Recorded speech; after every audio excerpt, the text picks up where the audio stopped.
इस्लामाबाद में 24 घंटों में 4 बैंक डकैतियां, दारुल हुकूमत में नस्ब, सेफ सिटी के 3000 कैमरों और कानून नाफिज करने वाले इदारों की कारकर्दगी पर सवालिया निशान। चारों वारदातें एक ही डाकू ने की। डाकू की तलाश के लिए सेफ सिटी के 3000 से ज्यादा कैमरों की स्कैनिंग और जदीद टेक्नोलॉजी के साथ जियो फेंसिंग भी की जाएगी। MD के टेस्ट में 97% नंबर्स लेने वाले तुलबा FIA में तलब। तुलबा को FIA साइबर क्राइम कराची में तलब किया गया है। जारी नोटिस में कहा गया है कि अमली तौर पर किसी भी तालिब इल्म के लिए इतने ज्यादा नंबर हासिल करना मुमकिन नहीं। शुबहात हैं कि तुलबा पर्चा लीक होने में मुलव्वस और हकाइक से बाखूबी वाकिफ हैं। और एशियाई तरक्याती बैंक की पाकिस्तान के लिए $50 करोड़ कर्ज की मंजूरी। एशियाई तरक्याती बैंक की जानिब से माहौलियाती और कुदरती आफात से तहफ़्फ़ुज़ प्रोग्राम के लिए कर्ज मंजूर हुआ है। AFDB के मुताबिक पाकिस्तान मौसमियाती तब्दीली से मुतासर ममालिक की फहरिस्त में शामिल है। कर्ज की रकम मौसमियाती तब्दीली और डिजास्टर रिस्क के मंसूबों पर खर्च होगी। इसराइली फौज हिजबुल्लाह के मुजाहिदीन के हौसले पस्त करने में नाकाम। 41 कार्रवाइयों में से 25 से ज्यादा इसराइली फौजियों को मार डाला। इसराइली असलहा साज फैक्ट्री ड्रोन हमले में तबाह। साहिली शहर हाइफा में नेवल बेस पर हमला। निहारिया पर रॉकेटों से हमला किया गया। इसराइली फौज के बीका, बैरूत और बेबलिक पर फिजाई हमले। 73 से ज्यादा लेबनानी शहीद। रिहायशी इमारतें तबाह। सैकड़ों अफराद मलबे तले दब गए। गजा में इसराइली दरंदगी थम न सकी। बैतुल्लाया में सेहूनी हमले में 93 फलस्तीनी शहीद। अल-जवाइदा मोहल्ले में बमबारी से 10 फलस्तीनी जान से गए। शोहदा की मजमूई तादाद 43,020 हो गई। जबालिया में अल-कस्साम ब्रिगेड की शदीद मज़ाहिमत से जख्मी होने वाला सेहूनी कमांडर हलाक हो गया। लेबनान की मज़ाहिमती तंजीम ने शेख नईम कासिम को नया सरबरा बना दिया। हिजबुल्लाह ने टेलीग्राम चैनल पर तकर्रुरी का ऐलान किया। आलिम बाअमल शेख नईम कासिम कई दिहाइयों से लेबनान की सियासत और मज़ाहिमती तहरीकों में अहम किरदार अदा कर रहे हैं।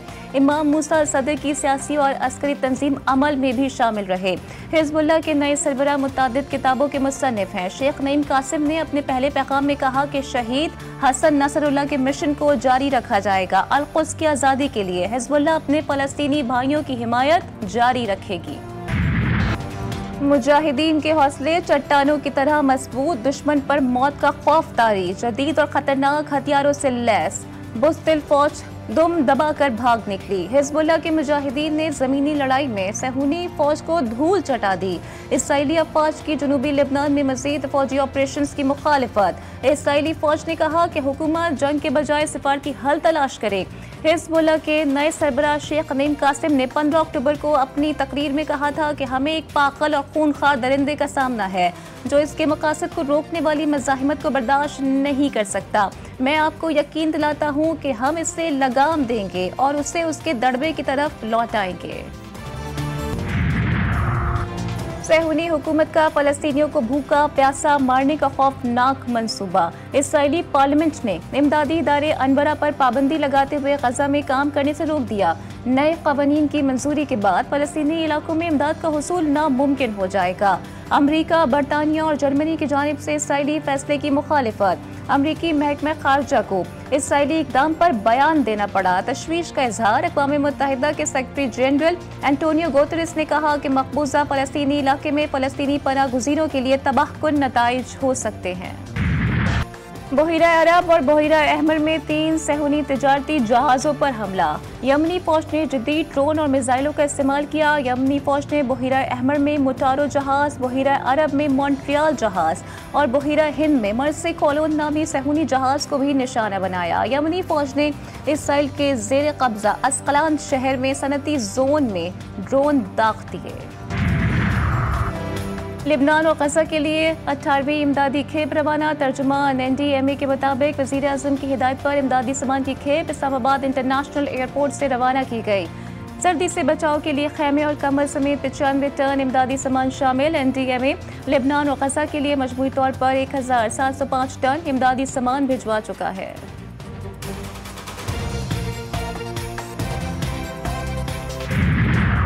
पाकिस्तान तरक्की और इस्तेहकाम की राह पर गामजन। सऊदी अरब और दोस्त ममालिक के ताउन से माशी इस्तेहकाम मुमकिन हुआ।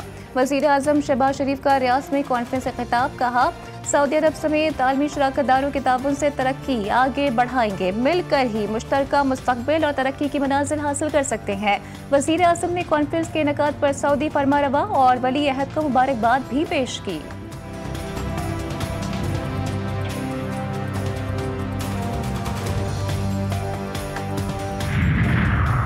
Army chief general Syed Asim Munir से रूसी नायब वज़ीर दिफा की मुलाकात, इलाकाई सूरत हाल, दिफाई ताउन बढ़ाने पर तबादला ख्याल। ISPR के मुताबिक आर्मी चीफ का रूस के साथ दिफाई ताल्लुकात मज़ीद मजबूत बनाने के अज़्म का इआदा, फरीक़ैन का सलामती और दिफाई शोबों में ताउन बढ़ाने पर भी इत्तिफ़ाक़।